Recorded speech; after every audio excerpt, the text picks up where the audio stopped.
No, disagree. Yeah. The retort of I the disagree. retortless. Hello, everyone, and welcome back to another episode of the Sonic Movie Show, the only show that reviews every single video game movie. My name is Ethan. Sorry, I had a little bit of a brain fart there. But to help fill in the gap with his brain teasers, over there is Devin. How are you doing? I tell you, it's a miracle I've stayed awake this long. Wow. And with us to figure out the answer to it all, the one with all of the answers himself, David. How are you? Oh, good. A history geek. I actually recognized both of those. Okay. Both of those quotes. Devin's was one of mine, so I was glad I wrote down a couple. That was easily the best one, I think. Yeah. I also had think nice so. try sharks, but that didn't really work. No, with the I just the other one I wrote down was just a classic, and I'm his assistant number one. That could have worked. Yeah. Because you're assistant to me. Well, it and wasn't then- assistant number one. It Yeah. was apprentice number one. Is what he was saying. Because she was Like saying assistant number two, and he said, "No, I I'm wrote apprentice down number assistant. one." You wrote down the wrong thing. You're both wrong. It Disagree. was- yeah, disagree. Folks, Yeah, disagree. at home, tuning in, what are we doing? Well, we're here to review the video game film Professor Layton and the Eternal Diva. A game by Level 5, or a series by Level 5, who made another video game we've already reviewed a movie of last season? Might have been the season beforehand. Ni no Kuni. So they were also the developers of that game, and they're developers of the Professor Layton series. This was a series of games on the Nintendo DS into the 3DS era of basically little tiny puzzles, and there's a story, there's a mystery to solve and whatnot. This was David's last pick on our movie draft tier. We'll talk more about that later. But why don't we go around the horn here and talk about if we've heard of the series before, played any of the games, etc. Before we talk about the film itself.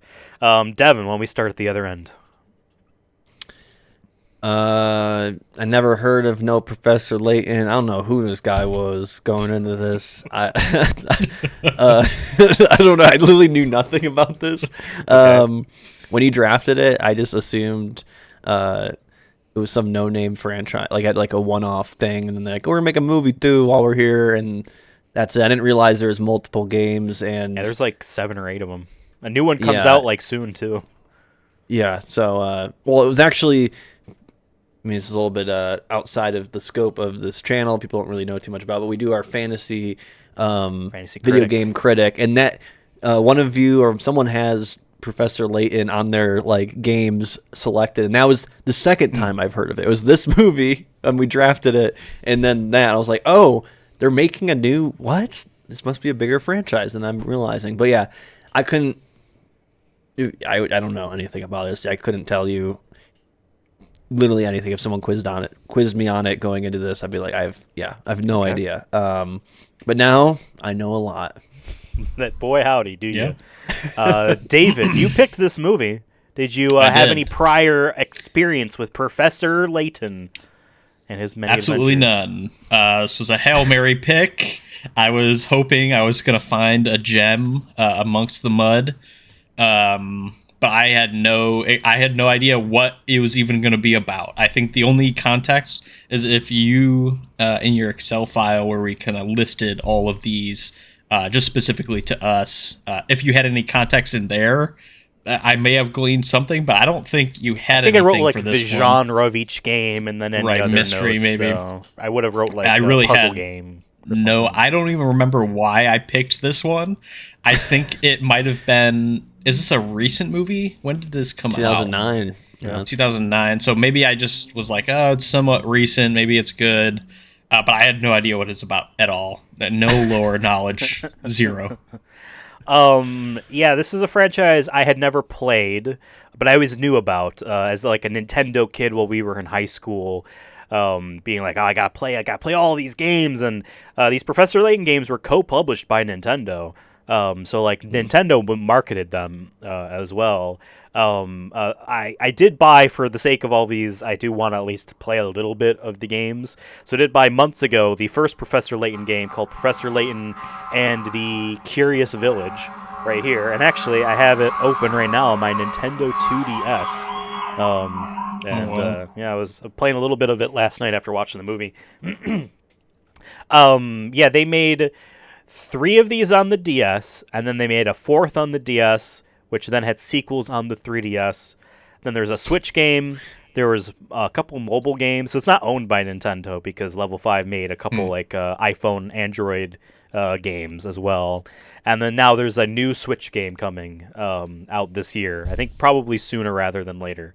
I always respected the idea. I believe these games did a bang-up job and sold a lot because they started right around the Brain Age craze of this was selling to an older audience of brain teasers and brain puzzles, and that's like basically all this game is. Like there's this mystery and adventure, and you're moving around from scene to scene and talking to people and figuring out what's going on for the larger picture. But so then is it kind of point and click, like in a sense? But then I'm talking to this guy right now, and he's like, if you want to cross the river, gotta solve my puzzle first, and then it will bring you to You sure he's not a bridge troll? It'll then bring you to a puzzle like this that has a bunch of text at the top, and then looks like there's a bunch of matchsticks here, and then I'm supposed to do something to get the answer to that. I believe this is a game for adults.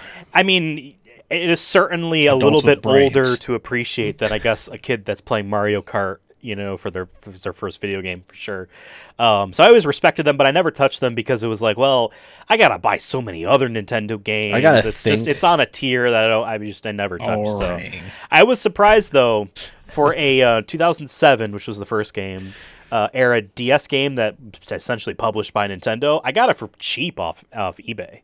Like complete in box, and it's a nice copy. I was surprised it wasn't stupid expensive because Nintendo collectors ruin the fun. So yes, I knew about the thing going in, but I thought, who knew? Is this movie going to actually be good? Who knows? It was definitely an understandable pick to have for last. Obviously, there were movies left over at the end of this, so it wasn't like this is the only one left for David. He chose this over others, but. I thought it might have been a good pickup, but who knows? That's my experience with the series. It's coming back because I think the previous last game was 2017 as like an early Switch game, and then now it's back 2025. So I mean, it reminds me of I didn't play any of these, but I've seen people talk about like Sherlock Holmes. There's a couple different Sherlock Holmes games out there.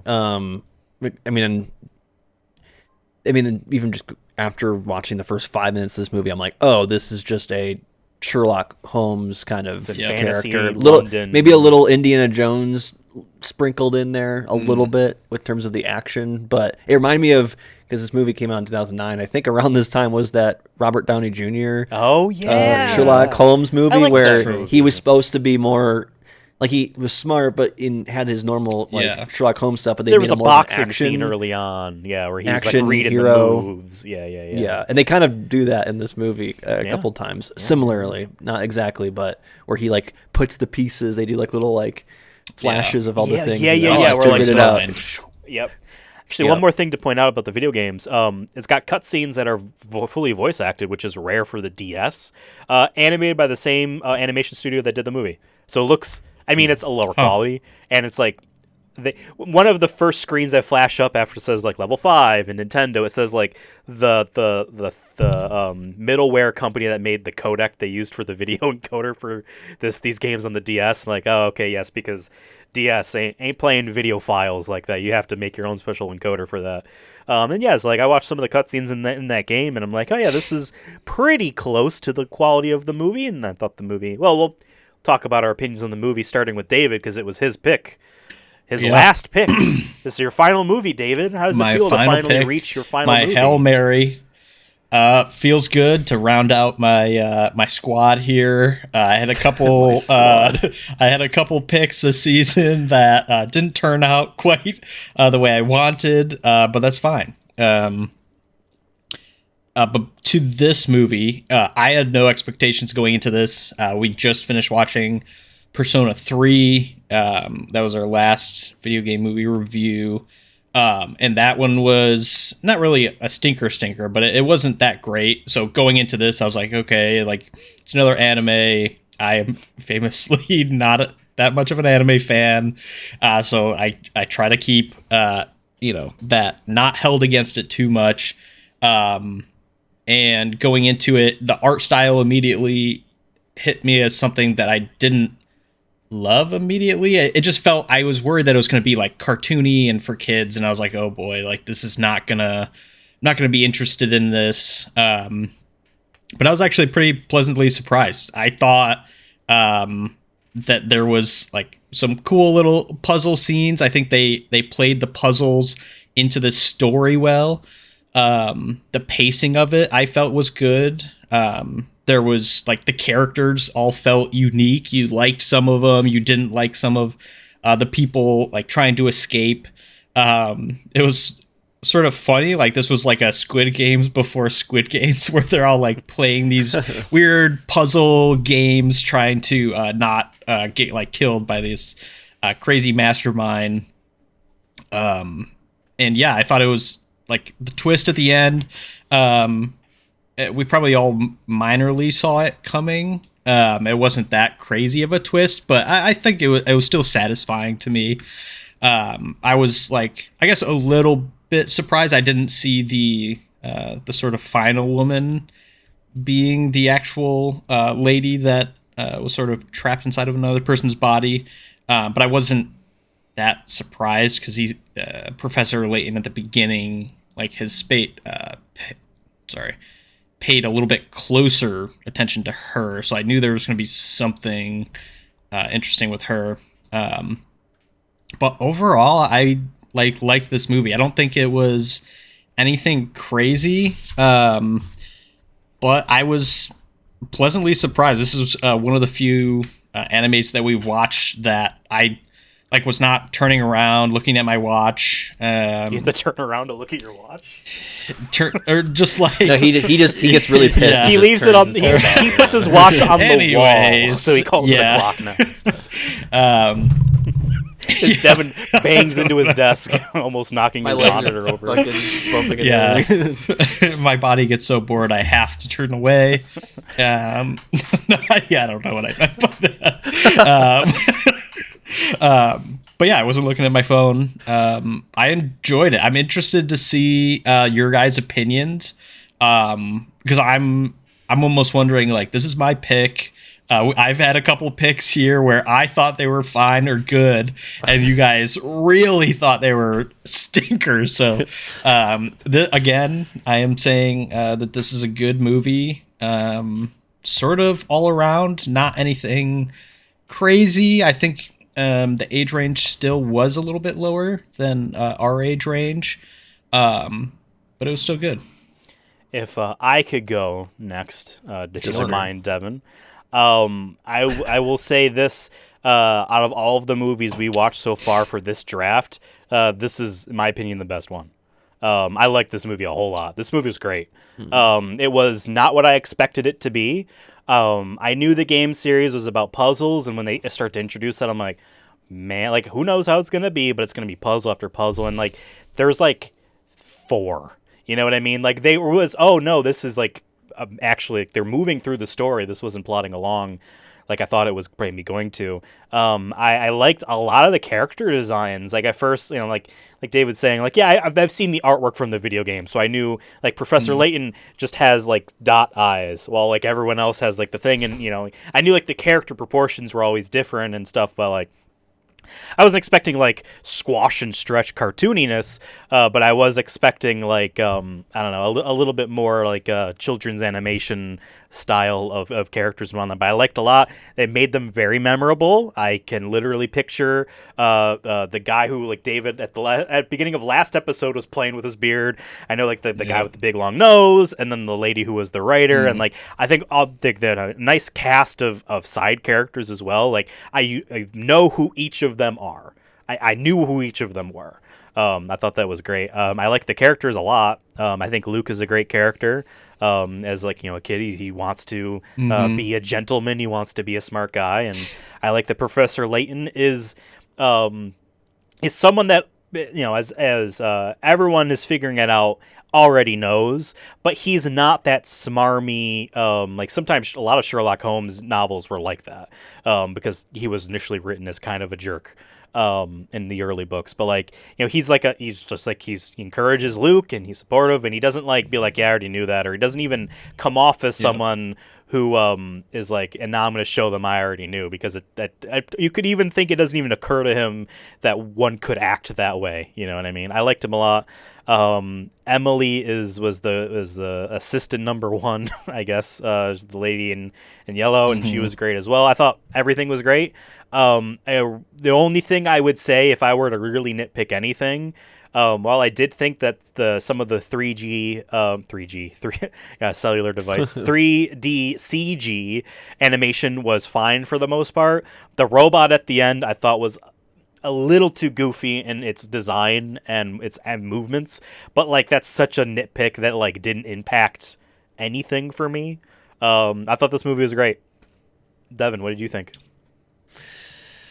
I'm still giving it an E because it's a David movie. But here comes the negative review from Devin's classic. Yeah. This movie fails to establish. It just starts getting really bit. There was no recap at the beginning of this. There was no recap. No, they did recap because they recapped the fact that the game sold really well. Yeah, they're like they did stroke it a little bit in the beginning. There, they're like, yeah. This is a franchise that has sold a lot of games. And this movie would have come out, I think, after the third game did. Okay. But like it was one of those things where like, it comes out in Japan and then like we get it a year or maybe two later. So like the timelines or for our sake, it's nowhere on streaming, and you had to find some guy I had the Blu-ray Vimeo. Rip. I had the Blu-ray rip, but no, my thoughts are, I think it was I for me right now, I have it in like, I put it in the good category, maybe a higher good. I can maybe get to a great. I'm still kind of figuring that out. But in terms of the movies we've watched this year, I think this is one of the better ones. Probably my favorite of the animated ones that we've watched. I think there's been some that are just kind of like, so I guess it's not too hard of a bar to leap over. But I was pleasantly surprised by the characters in terms of like, I wasn't sure how I was going to like them, or, even the first like couple minutes, I'm like, okay, we'll see how this goes, but wound up really liking the characters. I do like his sidekick, I think, the most. He was my favorite. I think he was, charming in the sense of like, he really was trying to be like him, but also he did bring his own, at moments he did kind of save the day. I think without him, Professor Layton does fail. So I think that's cool. Usually I feel like with that kind of dynamic, it's typically in writing, it's like, nope, you failed again, or you're close, or I'll tell you when I need you kind of situation. Like there was moments where he did save the day, I felt like, or at least help push them in the right direction. Personally, I don't like Professor Layton's design though. It looks almost, I get like they're trying to differentiate, but I feel like they did a good job differentiating everybody in different ways that I don't think it felt very simplistic, unfinished to me compared to the other characters who felt, I don't know, just more unique and like detailed. He just felt almost, sometimes I felt like just a little unfinished compared to everyone else around him. Like I like the hat and the clothing, but like just his face just felt a little too basic for me. By understanding that's what it's like in the game, and I would probably say the same thing about the game then. But yeah, the art style is really good. It has that look from this era and even modern era of illustration that's really nice. And then the 3D animated stuff wasn't too bad for a movie from 2009. I think my biggest gripe with the movie is probably, I just felt like the ending felt just a little too goofy. I feel like it kind of it went from pretty grounded, I mean outside of the ship stuff, but even then that felt somewhat more grounded. And then with the robot and everything, it just felt a little bit like a little over the top for what they were doing. And he made like a flying a barrel airplane thing, helicopter. And I'm like, not that I hated it. I was just like, oh, okay, we're making kind of a jump here. I mean, outside the only thing that felt cartoony up to that point was like the sharks and that one guy, which I really still. I feel like I'm still missing context for him. Like, of I who think he he's from really the video is. games. I think he's the police detective from the video games. I think he's So supposed I to guess be as reoccurring. I gotcha. Because as a standalone thing, like I know they were hinting at what he does, but it just felt I didn't like. I feel like I was supposed to know something about him. Like if I played the games, like I just felt like for a standalone thing, I was like, okay, is he supposed to be like the comic relief that he'll be doing his own B plot and won't be doing anything with the characters? He'll kind of just be always on the sideline. But then he wound up being part of the cast towards the end of the film and being there like presently and not away doing something else. Because I thought he was going to be like a detective, like the other detective who just is almost there every time, but then he Oh, sure. gets caught in some conundrum, and it's kind of like a comic relief that we'll pan to. They'll be like, oh, Professor Layton's doing it the right way, and this guy's on the right direction, but he always gets there in a really goofy or dramatic way. So I wanted to know more about him, I guess, or maybe establish him a little bit more, but he still was funny. I just wanted to know more. I feel like I was missing some context. And then his other sidekick, she had like the yellow jacket there. Yeah. I wanted maybe like cuts to her maybe at some point. I just feel like she was in the beginning, disappeared in the middle, then came back again with the airplane to save the guy who was getting attacked by the sharks. So I don't know. I just feel like there's maybe more potential there. But yeah, the second half for me, I didn't like as much as the first half. I really liked the pacing of the first half more with the riddles. I was like, oh, cool. Is the whole movie just going to be like 10 riddles or something? I feel like that'd be a good like pacing. And I did like the cruise ship. I thought we were going to do like a lot of cruise ship stuff. I really liked that setting.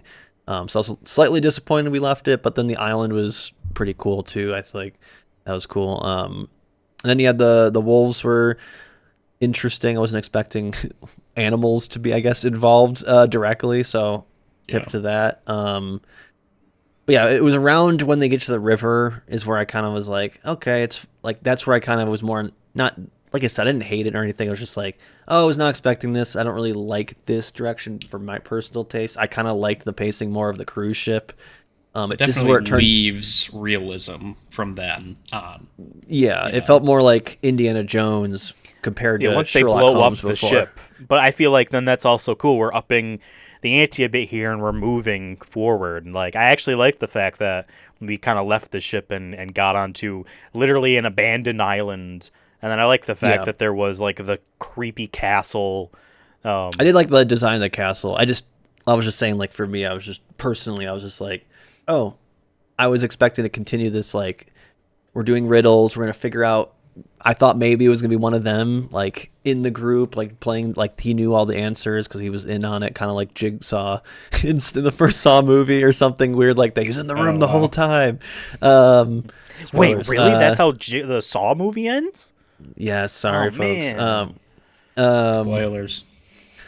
But yeah, and I agree with David where, like, the twist, I actually got confused for a second on it because the way they framed it, I was like, so it is in the little girl, but then it also is in the big girl, but the woman. Sorry, but I didn't. Janice. But then the dad didn't realize, and I just thought that was a little convoluted, a little bit. But the twist was like, okay, cool, whatever. I did like the villain though. I liked his look, and he is from one of the video games. I don't know if he would have been in the video game. So this is the thing. This movie is supposed to be a prequel to the games that had already come out, but then they do prequel games, and this movie is like somewhere in the middle. But I think it is like a pulpy Indiana Jones. Like they're not that connected.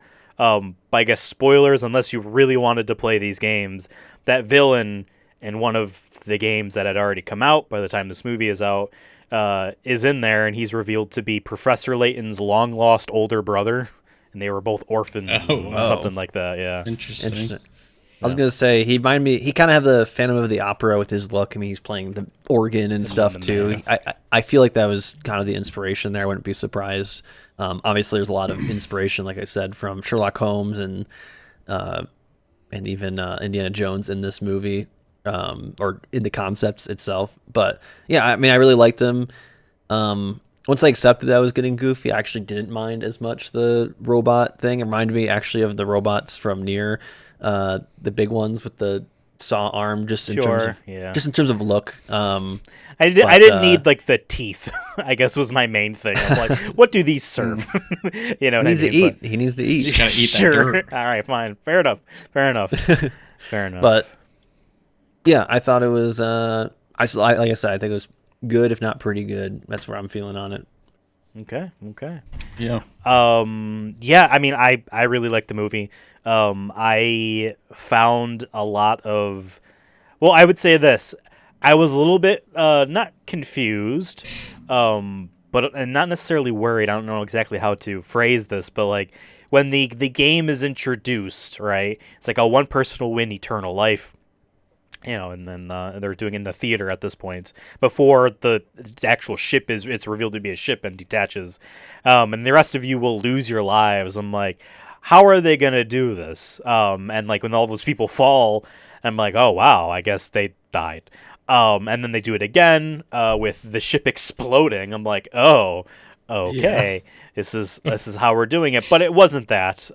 You know, they all were just put on a submarine and then shot back to town, I guess. I like how you pause there. And then they were shot. They were actually killed. Yes, just not in the context you thought they were. They had to put them in the submarine first. Submarine. It's easier to clean up, you know what I mean? And then you can just get rid of the submarine. Yeah, so like I was like, oh, okay, because like I didn't know if what is the age target for this? Because the games, yes, all ages can enjoy this, but like you're probably a little bit older than the average 10-year-old playing a bunch of Nintendo first-party DS games, I feel like. You know what I mean? So how would they... Part of it actually reminded me of... I haven't seen this in decades. Pokemon, the third movie. With Entei in the castle and on the unknown. Yes. And I'm pretty sure there was like, oh, like someone dies in that, but it ended up not being. It felt like that level of like approach to these like serious stakes in this type of environment in a kids animated movie. But yeah, I mean, I liked how the animation looked and moved. I actually thought that the sword fighting, the fencing even at the end there, wasn't bad at all. I actually was like, yeah, this is nice. This felt good. Just doesn't have a gun, you know? Yeah. A lot of this felt like a Studio Ghibli style of a movie. I know Level 5 worked with Ghibli before. Ni no Kuni, the video game. The art that was done by Studio Ghibli. More so the backgrounds, for sure. Definitely had that look. And also just like, like the characters are not like cool looking, but they're not stupid looking either. They have very distinct looks, each of them, and I liked the whole thing. The music too, I thought was pretty good. Yeah. I mean, there's a big focus obviously in the plot on music, but even just the normal background music, I thought it was good. Was it from any of this from the game? Do you know? I mean, I know you only played a little bit, but especially since it seemed to be contextualized within the movie itself. But I don't know. I haven't played. I don't know if he had a theme, a Batman kind of theme. He probably does. I would imagine there is a Professor Layton character theme in the games. Yeah, I was surprised it was so Sherlock Holmes. I mean, he basically is Sherlock Holmes, right? Oh, 100%. It opens up to him like solving something in Big Ben, right? So it was, I guess, interesting to me that they've never went after for that. I guess it's a completely different name. It's like, I guess Sherlock Holmes is not the only detective. Most Sherlock Holmes stuff, majority of it is public domain, and there's a lot of Sherlock Holmes adaptations that are like House. Okay. The medical drama House is Sherlock Holmes. Like there's a lot of interesting stuff that's. Like, I think direct interpretation's cool. I think as long as you just I don't mind it. I'm just twist on it. Yeah. And the Indiana Jones element too, if he's an actual professor at a university, they don't just call him that because he's smart or whatever. But yeah. Yeah, I guess I'll comment on a couple of things Devin said. The sheriff or the detective. But he's British, so he says he's from the yard, and I'm like, what? You're from prison? No, okay. I knew the Scotland Yard. I'm not dumb, but I know.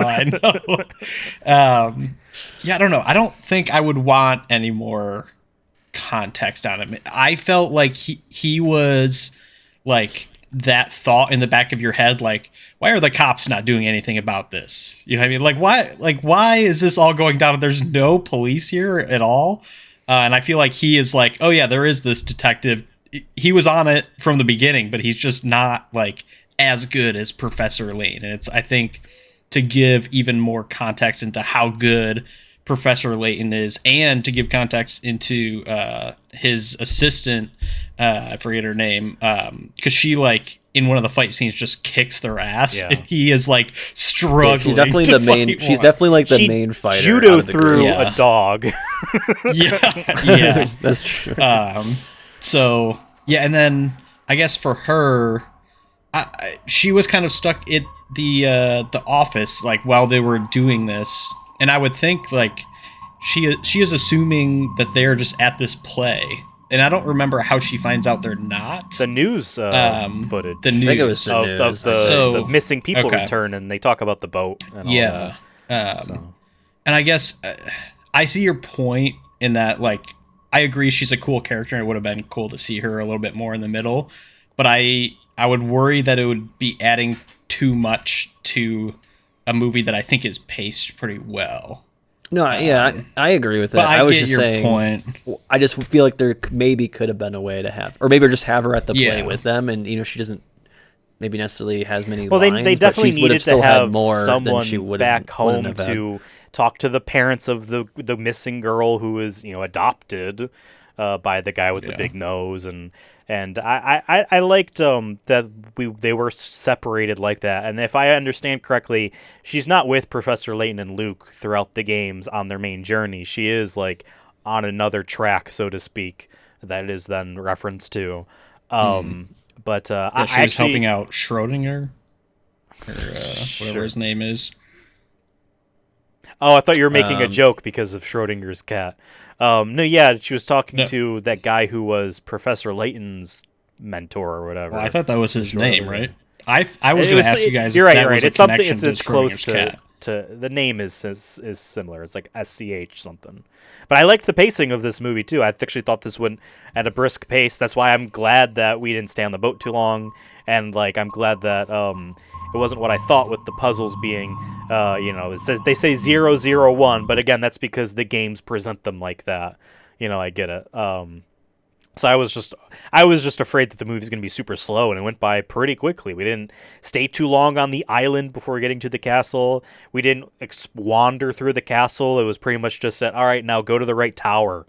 You know what I mean? Like, I liked all of that, and I liked that all of the other side characters, there was the football player, the socialite, the author, the CEO, all of those. Like, I got enough of them. If I got too much more, and I feel like I would have. They definitely eliminated a lot of people quickly in a good way, where they needed to put the stakes. I definitely would have died in the first one. I would not have looked at the stars. I thought that. I'm like, wait, they can see the moon. Does that count? I did think that. But then I was like, but I didn't know if the movie was going to be doing that. I did find it funny that... Well, you would have got it wrong, because that was the moon, not the stars. But you still had to stand in that right spot. Still wrong. It was really just the room. I probably would have just saw where everyone else went, and hopefully I maybe saw more people in that room. That's what it seemed like a lot of people survive at least too. one. But I like too. For the second puzzle, Luke figures it out. I saw it right away of like, oh, the ship is called the Crown, blah blah blah. And I'm like, yes, it's the boat. Just like, I don't know, be outside the boat. But then he didn't realize that the boat was shaped like a crown. I'm like, I thought it was just like the ship is named the Crown, whatever. But Crown Royal. Yeah, that's something the alcohol, like that. I think. I thought it started with the letter P. Crown Petulant. The princess. Crown Princess. There you go. Port Royal. Pirates of the Caribbean. You know what it actually reminded me of, Ethan? Because I know you've seen this. I don't think David has, but the island part did give me the onion, the glass onion there vibes. It takes place on an island, and it has like your cast of like, oh, I'm the so and so, which I like that stuff, by the way. It's like Clue. I mean that comes from like Clue. I feel like the Clue movie and the Clue game rather. Where like, oh, you're the actor, you're the maid, or you're the whatever. Like I like that kind of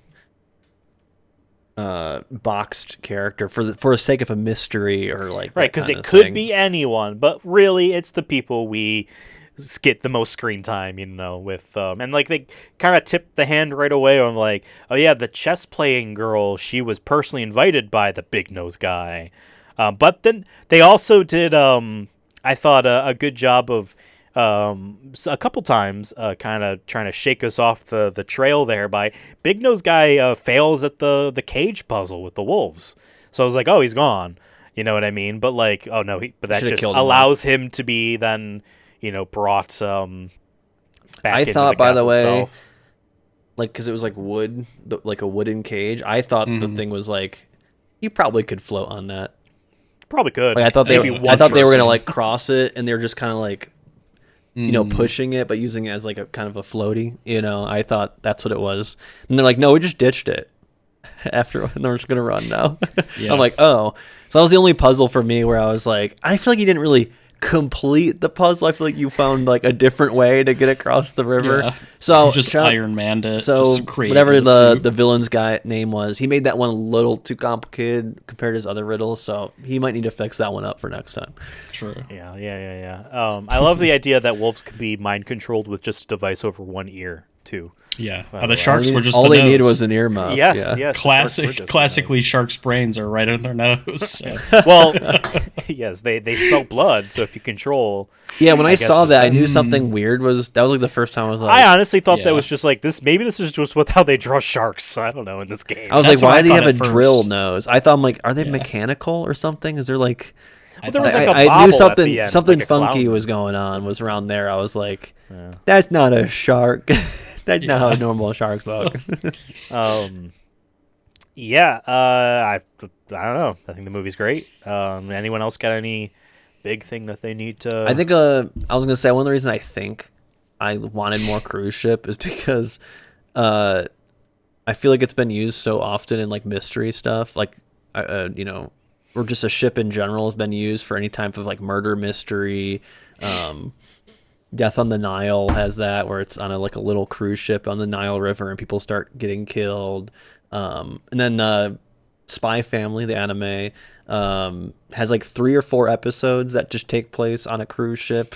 And then it's like, I just love that setting because you're isolated, but it's big enough where there's a level of exploration. So I think that's why I want more cruise ship because I just think selfishly I've seen a lot of fun stuff on a cruise ship. And I just think it's a fun selfish, place. I see. I didn't realize that was the angle we were coming from with these reviews. An island is like a cruise ship in a way. Yeah, because it moves because they're floating. Right, because they're floating, according to Ethan. That was people really don't know. Deep side joke. Deep side joke. Our D&D thing, I managed to get under. I don't remember who it was. Skin by making them think I thought islands float. I think it was your own skin. If they're if they're connected to the Earth, then they're a continent. But islands aren't because they float. Guys. They float. They do move. That's why they over time. Shifting. All right. Well, I feel like we kind of went through everything here. I think it's time to talk shop here. Let the folks know at home what we do here on the Sonic Movie Show. There's a lot of video game movies we watch, review, and then we have to rank them somehow. How do we approach this? What's the science behind it all? As you folks can see, here above our heads is the draft for this season of the Sonic Movie Show. All 18 films. We each drafted 6. No, we each drafted 6, yes. Last movie was my 6th and final one, so my score is all tied up. But David and Devin still have 2 movies left, with David's being this one right now. And David's movie has been counterpicked by Devin, so we're going to be seeing some point action here on how this works. As folks can see, there's a lot of different letter grades, and to explain everything out to us, let us know how this works, Devin, can you mind kindly, like a gentleman, explaining these there's terms? a little bit of toxic masculinity we didn't talk about in this film. He keeps telling just kidding. Disagree. Yes, so here on the Sonic Movie Show, we have a tier ranking system that only applies to video game movies. So it's on a video game movie curve. So, maybe how you rank a movie on IMDb or Letterboxd, wherever the hell you're ranking movies. Maybe a B movie for you there, a 4 out of 5 or whatever the score is. Might be a little bit lower for a video game movie on average, but we're on a video game movie scale. We have a little way of doing that to kind of help us keep it in the context of video game movies. Because, yeah, video game movies have historically not been too great. But, yeah, first we have S tier, which is the special, the superior tier right here. Detective Pikachu, Sonic the Hedgehog 2. These are movies that have little to no gripes that we have with it, but also just has a special something in it that you're like, you know it when you watch. You're like, that's an S tier. That's an S rank right there. Then we get to A tier, which is still a very good tier to be in if you're a video game movie, because this is usually for like great movies where even if we have little minute things that we don't like in it, still very great. Maybe just doesn't have that something special in it to kind of get you over the top into S tier. But yeah, A tier, still a very good place to be. We have movies like Uncharted and the first Sonic the Hedgehog movie in there. Then we get to B, which is more good than bad in a loose ratio around maybe 60-40, maybe a little bit higher, lower for some of us. But B tier movies are more good than bad. We got movies like Mortal Kombat, which is a 1995 one. We got Resident Evil and Silent Hill. Dead Space Downfall's in there as well. Yeah, more good than bad. Then C, we get into our kind of just average, our fine movies. Maybe 50-50, good, bad. Angry Birds, is on there. We have Corpse Party. We have a bunch of the Resident Evil movies on there. We have Street Fighter 2, the animated movie. Tekken Blood Vengeance is on there. Yeah, a lot of movies fall in this category because somehow we didn't on purpose, but it kind of feels like a bell curve a little bit with this ranking system. But a lot of movies fall into C tier because a lot of video game movies are just fine. They're fine. Then we get to D, which is more bad than good, the kind of opposite of B tier, where we have a lot more qualms with it. Maybe there is some good stuff here and there, but the bad just outweighs the good, and you kind of start to get into your more bad movies, but maybe there's some enjoyment you can get out of a little bit out of it, but for the most part, these are just bad, if not boring. Assassin's Creed, great example of that, where visually well made, great actors in it and whatnot, but just it's mostly bad, dude. Like, story sucks. Warcraft, another great example, visually very, very beautiful film for an animated, from a live action kind of animated look, and just the plot sucks. No one cares about any of the characters. Boring. Then we get to E, which is movies like Blood Rain, the latest Borderlands movie, Mortal Kombat Annihilation, Monster Hunter's on there. These are movies that are just downright bad. Like, there's little to none good redeeming factors in it. Very skippable films. We don't really recommend these unless, I guess, you want pain in your life. Yeah, E tier, bad. Then we get to F, which we hope to never put a movie in here ever again, but I guess Postal is the one that's going to be in it, and it deserves its own tier because that movie is downright offensive and shouldn't be watched, shouldn't be consumed in any way or form. I'm sad we even reviewed it. That's how bad it was, folks. And it just shouldn't have been made. I'm embarrassed. I'm embarrassed it exists. Thank you, Devin. All of those tiers each give points. If we were to say give this movie an F, it would give David 0 points. If we were to give this movie an S, it would give David 6 points. It's a very simple and linear line of points distributed there. However, if you can see on the YouTube version of this, which I hope you are watching, like, subscribe, share with your friends, let them know, there is a counterpoints column here as well. This is coming into play for this episode because Devin had counterpicked this movie. He thought, as required to, find one movie on David's list and one movie on my list, and see, actually, I don't think this movie's going to be good. I think this is not going to be good at all. He is going to have his points changed, whether they up, down. There's a chance it could remain neutral based on what we give this movie. So, boy, howdy, David. So we're gonna go around the horn, and we're each gonna give our pitch for our tier, what we would pitch, want the movie to be in. But since this is David's pick, he is going first. David, what do you think Professor Layton and the Eternal Diva should get? I'm happy this was my last one. I've had a couple E's, and it feels good to have a good movie again. I don't as much as I want this to be an S, I just don't believe it has, in my opinion, special sauce to get it to S, but I do believe it's an A. I think all of the nitpicks, even that we've talked about, could be argued in a way that like someone else actually likes it about that. Like I sort of argued a little bit about the sidekick and the detective, but I think overall it's just a solid movie. There's really no pacing issues.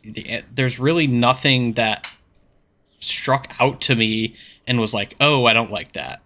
Or, man, this is boring. This part's boring. There was really not any of that, in my opinion. And I think the only thing holding this back from S is like some, like, maybe if the plot twist at the end was really surprising, I think that maybe could have gotten it to an S. But it was just a solid one, and that's it. So, A. All right. Devin? Yeah, man. I mean, I went into this not knowing what to expect, and even like the first 20 minutes, I was like, yeah, I think this is gonna be a good one. And despite my critiques of it, I was just, these are the critiques I was thinking of, but they still weren't like anything that I felt were super damaging and didn't ruin my enjoyment. I was just, like I said, I just want more cruise ship stuff because I've seen other stuff with cruise ships, and I just think that's cool. But like, I still liked the island stuff, and I did feel like some parts were a little silly. But like, it's a cartoon. If it was a live action thing, that'd be a totally different thing. I think would be a little bit more taken out of it. But it's a good cartoon. I could see, I don't know if I'd watch it again, but if I had a kid, I would maybe put this on for them because I think they'd maybe find enjoyment out of it. And there's a level of rewatchability, I feel like, though, if I did watch it, because I know what's going to happen, but like maybe you could see the twists in a different way or different angle. That's what's always tough though about like mystery movies, is that rewatchability in general, where it's like, does the twist or the murderer finding that out, does that make you want to rewatch it and maybe look at those, like, how did that character act in those movies? And granted, I haven't watched Knives Out more than once, but if it was on, I would leave it on and be like, oh yeah, I know who it is. Let me watch out more carefully and see how that actor portrayed that person when no one knew what they were doing. When there's other mystery things, I feel like where you're like, oh, that's it. And I don't really I don't need to watch this again. That kind of sucked. Like, if the twist sucked. So I agree. I think the twist was fine. I think if it was a little bit better, maybe something really off the wall, I guess, in terms of expectations. I think definitely agree with you, David. I feel like that might have been a big plus for it.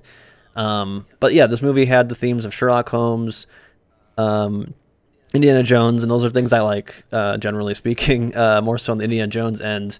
It was just pleasantly surprising. I feel like from Ethan's description of the games too, and watching this, I'm like, yeah, I'm kind of slightly interested in this franchise. I don't know if I'll buy a game, but like, if we ever did a stream or something down the line, I'd be interested in it. With all that said, I was going into this conversation at a high B or low A, and based off what y'all talked about, I understood like, yeah, my critiques are just kind of more personal taste rather than like, this is bad or this was not well done.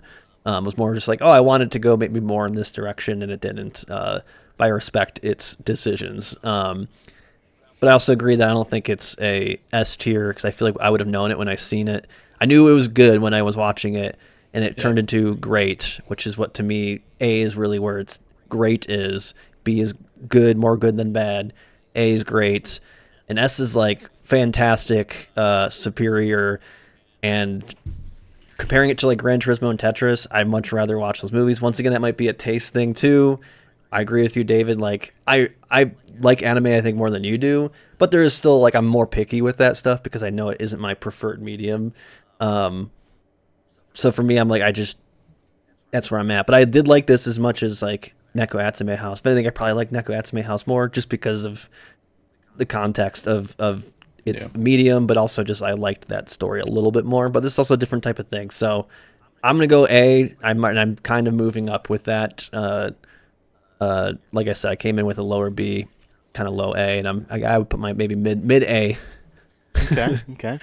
Yeah, as I said towards the beginning of the episode, I think this is the best movie we watched for this season, especially on this draft here. I like this more than Gran Turismo or Tetris, and I thought it was fun, it was exciting, it was clever. That being said, it's a David movie, so it's an E. I'm kidding. No. I was coming in being like, this is a high A for me. The thing that would make this S tier for me would be if, like, kind of like what David was saying about the twist, but, like, not even necessarily having to be just that part at the end, but, like, some extra layer on there that is then revealed in the third act to be like, oh, shit, they're doing that? Like, then that would have been, like, this is awesome. This was still, really great. I liked this a lot. So I'm also sitting at an A. Yeah.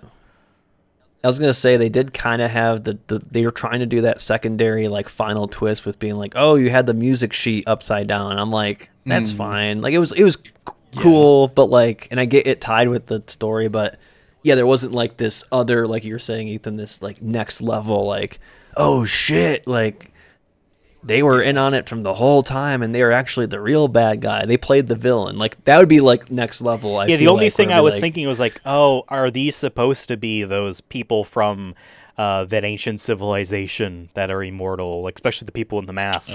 That's what I thought. Like, oh, is this going to be? That's what it is. And no, like they're long gone. They're dead. Like no one lives forever. That's not real. Or they lived forever and. They didn't want no one else to get the gift or whatever. Like they drank it all. Yeah. So they were trying to stop it from the beginning or something. Yeah. All right. Well, this movie, being an A rank, gets David a total of 5 points. I'll take it. 5 points, which brings his score up from 18. This also, since Devin counterpicked it, brings his score down 1 point. It's not crazy. You just lose 1 point. I'm not going to lie, going into this, too, I was like, even if it's a B, for whatever reason, I remembered the counterpicks being, like, way more damaging for them being good. So now once you showed it earlier, the point system, I'm like, okay, it's not the end of the world. No. Because I was like, damn, I'm going to get like -4. The counterpoint system is really meant to reward you for calling out a movie that you knew was going to be bad and to punish you a little bit for being wrong. That's it. It was shaken up. Folks, if watched the last season of the Sonic movie show, saw that like the scale was shifted slightly, and we had, I think, all of them were just like C or B or whatever it was, where it's like you get nothing. So it was like, let's make it a little bit more exciting. Now, I mean, you can hear an argument making it even. Like I could hear an argument being like, no, if it's S, you should lose like 5 points. Well, we'll discuss that for the next season. Yeah. Well, we're gonna behind the scenes, which would hurt me more. Stuff out. I'm actually arguing against myself here, but I'm just happy. I'm like, okay, it's not too bad. Still dicey though, because as people can see, the last movie is my movie I drafted, and David right. It's that. still It's going to be a little extra. Now, extra if crazy. It's low, I could pull out. David, currently, before we go on to this next little part here, is sitting at 23.26 points. Devin is sitting at 23.50 points. Oh, no. Now, David is not done gaining a little bit of points here. Isn't that right, Devin? That's correct. So you can see a little decimal there. Right now, David has 0.26. And how we find this little decimal, basically it's a way for us to create a tiebreaker, but the way we're doing it also adds a way to see like, hey, when we have an opinion on a movie collectively, do we kind of match up with a general audience member? So what we do is we go on RottenTomatoes.com and we look at the popcorn meter, which is the audience score, not the critic score, which is the tomato meter. We'll look at that, but we won't count it for any points.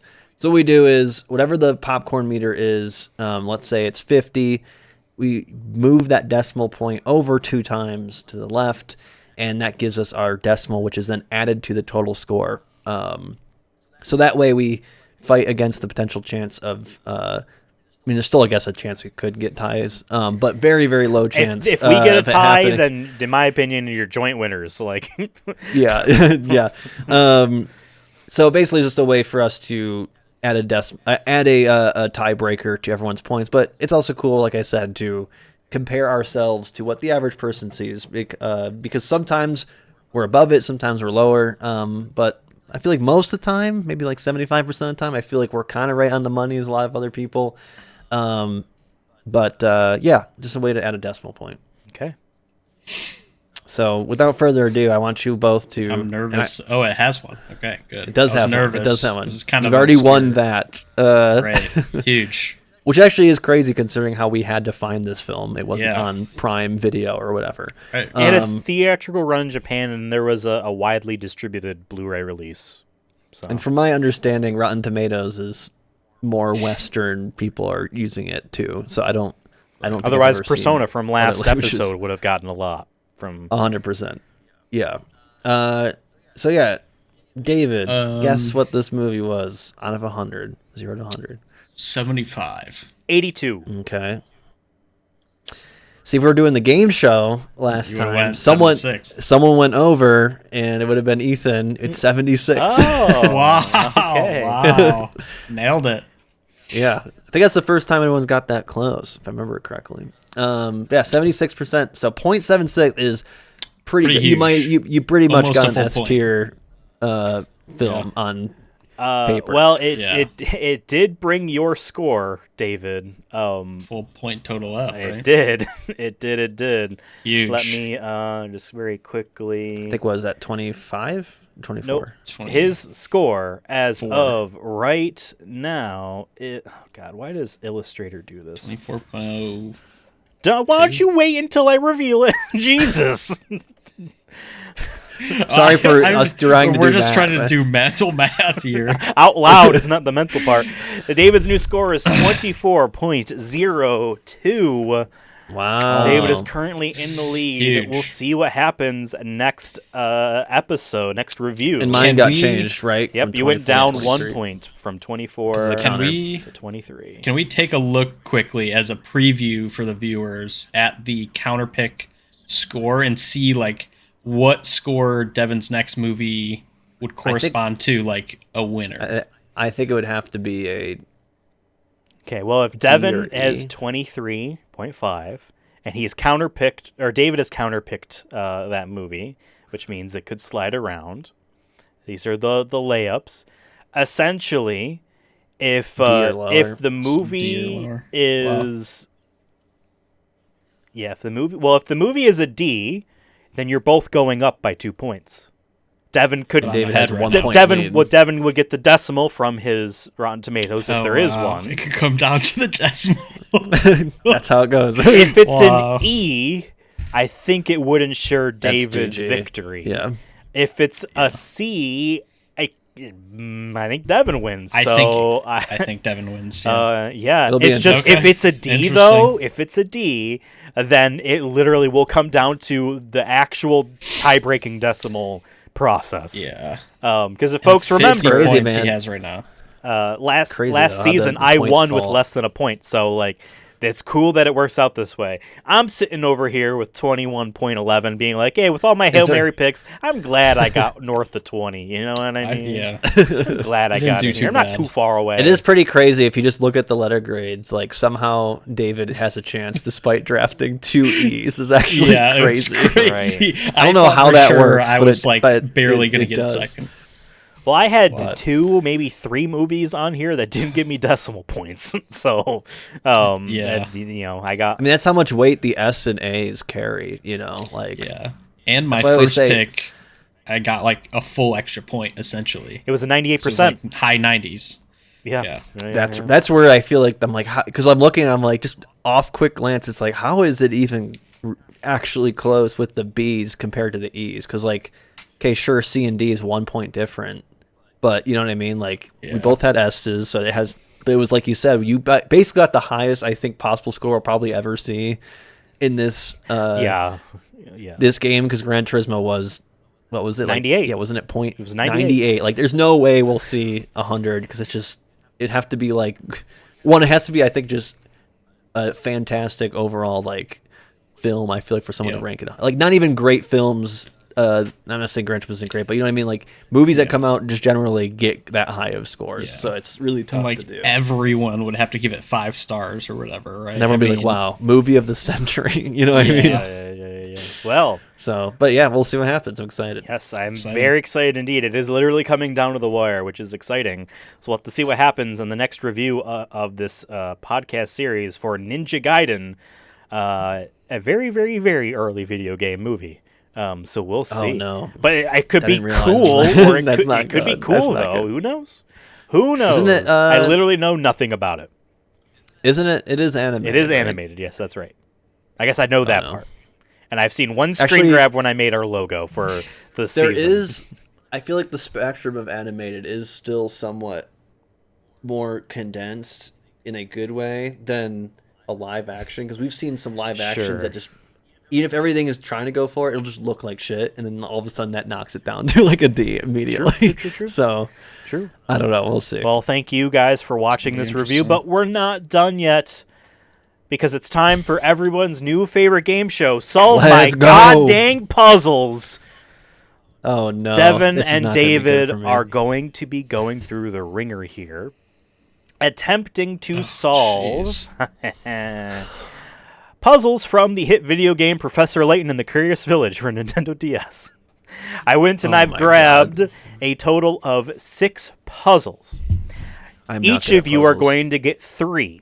So one of you is going to get the odd number puzzles, the other is going to get the evens. If you get your puzzle wrong, the other person has a chance to steal. It's 1 point per correct thing. Now, to make this fair, I'm going to allow you two to decide who is odds and who is evens. Loser's choice. Up to you guys. Wow. Because I know you guys odds. complain or evens. And you whine. Say I'm impartial. I was going to pick odd. All right. Okay. So Tails. Devin is going to be the odd-numbered puzzles, and David is going to be the even-number puzzles. But again, if one of you gets your answer wrong, the other person has a chance to steal for your point. Make sense? Does that work? How many are there total again? You each get 3. Okay, this is not 17 questions. No, because this is going to take some time. Right. So, Devin, if you are odds, your first puzzle is this. Go out the front door of my place and turn left. At the first intersection you come across, take a right. Turn right again at the following intersection, and you'll come face to face with the morning sun. What's my house? Hold on, don't even say anything yet. How many times you're going to need to repeat it? We allowed to yeah. I'm going to be generous. I didn't want to put up a timer or anything like that. Let me know if you want me to say it again. Yeah, can you slow it down? Okay. Just a little bit. All right. I'm stupid. Please help. All right. Go out. I see I have 3 hints. See, he wants me to say, and then he keeps talking over me. You know what I mean? Well, you got to remember the latency. You didn't start yet. I waited until you were done. All right. Then I said, there's hints, so I get 3 hints. I can confirm. No, there aren't hints. That's just a screenshot from the DS. But yeah, but the evidence is going to be my angle of this, so you're actually going to be proven wrong. All right, I'm going to speak now. Go out the front door of my place and turn left. At the first intersection you come across, take a right. Turn right again at the following intersection, and you'll come face to face with the morning sun. What's my house? I don't know. I'm just going to guess C. Okay. Devin is guessing C. Devin. Go ahead. I was going to say the only thing I have is the sun. Rises in the east, sets in the west. Devin, that is incorrect. David, you have a chance to steal. Which one did he say? He said C. C. And I put the letters on there because they want you to circle the house on the DS. This is on the touchscreen. I think it's B, because you go out, you turn right, you go out. Wait. This is where I immediately got confused. This is literally the first thing. I was like, I don't know where we're starting from. That's the issue. And I don't know which one is my right. I guess technically, is it? I'm assuming the right side of the screen. Go out the go out. You make 2 rights. Okay. And so I assume the first right is out of your house. So it's right. Jesus. I think it's A. Final answer? Final answer. David, that is incorrect. Yeah, fuck these puzzles. I My hate these kind of left and then right My and then first plus one was 2. B, I'm like, no. but I I'm so feel bad like at these. I counted that too many times. The answer is E.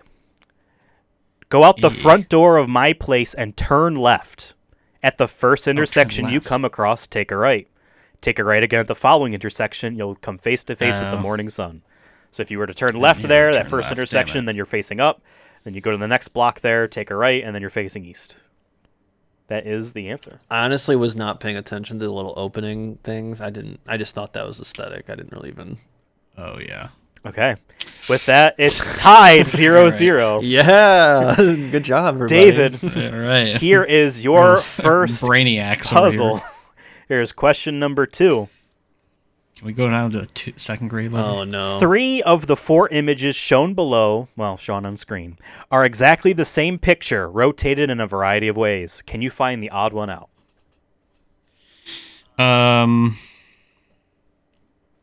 Wow. This is fucking tough. Oh, no.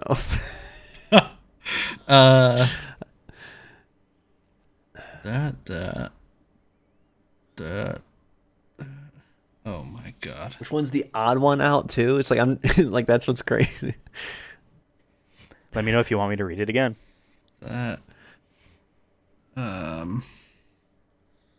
Jesus.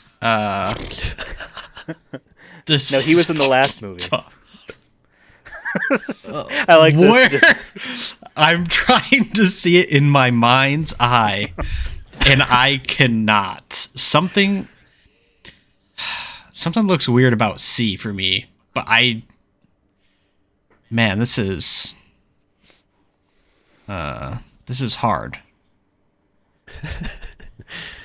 Yeah, I've never been a puzzle fan for this reason because I get mad at myself and I feel like I can't figure it out like in the first 30 seconds. Yeah, and I can't visualize like something like rotating. Hold. Yeah. Wow. I'm gonna say C. I don't know why my gut is saying C, but okay. I think that's a fair guess. David answers C. C is incorrect. Devin, you have a chance to steal. Jeez. All right, well, I have what? One in... Yeah. 1/3 chance. Because I thought it was C too, to be honest with you, because the middle card, the spade there, looked weird. Off. But I guess because it looks like it doesn't rotate correctly. But I don't know if that one is... Because the question is, one of them is off. I just don't know which one... It is, but I don't know if it's actually the placement of the cards and not the actual suit of them. And I don't know if that's the case. You want me to read it again? Hold on, I think I'm onto it. I think that might be the strat. I'm just trying to now verify that with all of them. Wait, hold on. Where's that one?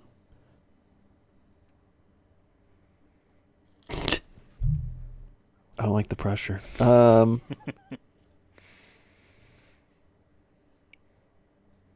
This is from D. the video game. I think it's D. I think it's the card placement, not the suits. I think it's a distraction. D. Okay. Devin says D. Is Devin correct? The answer is yes, it is D. Yes. Damn. The trick if you to look this at one D, is the center card. If you were to compare B and D together, you're like, oh, I just rotate D 180 degrees, but then that center card is not facing the correct way. Yeah, so what I noticed was the two clovers. So the on D, you can see that top right one is overlapping it when that isn't the case on any of the other A and B. Oh. Tricky. Jesus. Good job, Devin, with that point.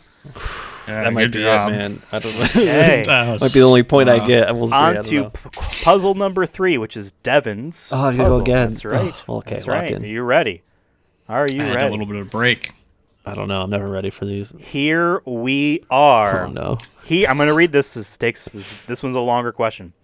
Oh God, but it's fine. Have you heard of one-line puzzles? The idea is to place your pen to paper and draw a shape without lifting your pen from the pad or retracting any part of the line. You can, however, cross lines. Now that you're familiar with the concept, look at these pictures. One of them cannot be drawn with a single line. Without lifting up pencil. Which one is it? Pencil. Okay. If I had a pen and paper, I could figure it out, I think, but I'm not going to cheat. And you can cross lines. You can cross lines. You just cannot undo anything or, take your pen off the paper.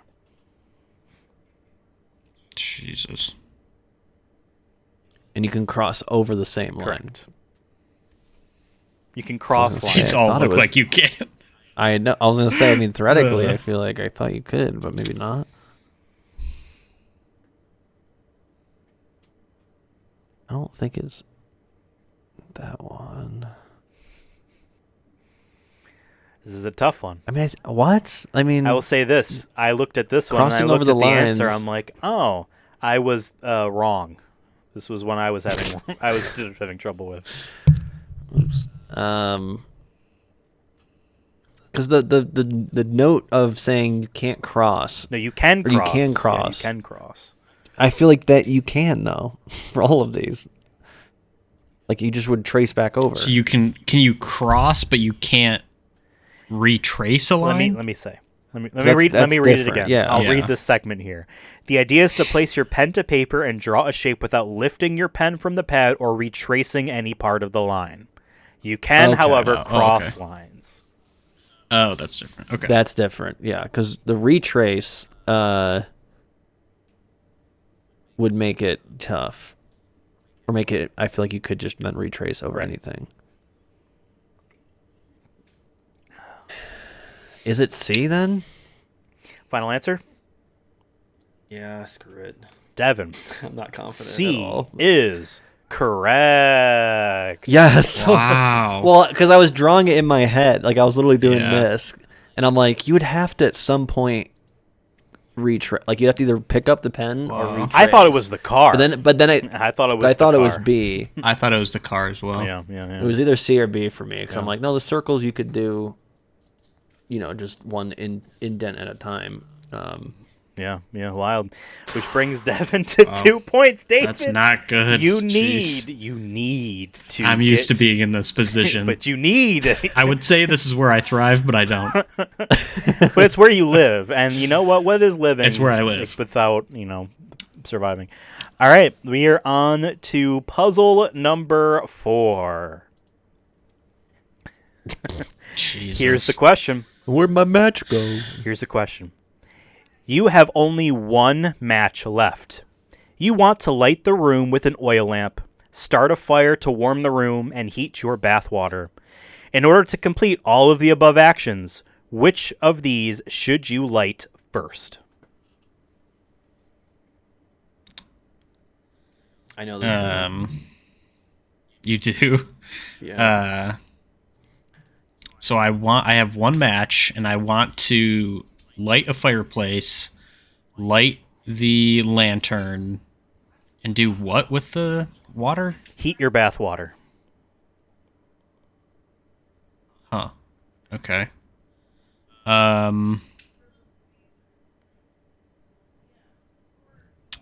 Man, this is tough. My initial, I guess I'll give away my thinking since I think Devin probably already knows this if I get it wrong. My current thinking is my current thinking is to light the lamp, because then if the lamp gets hot, you could use it maybe to light the fireplace. If you light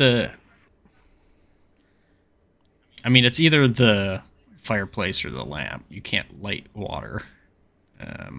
Disagree. Who says there's not oil in it? Yeah. But they don't mix. You could put the oil of the lamp, though, in the water.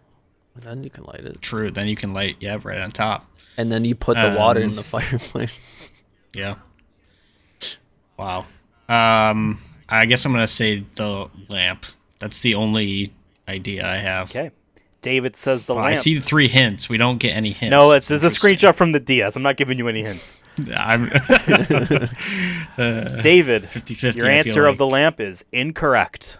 Devin, you have a chance to steal. Yeah. It's the match. Devin is right.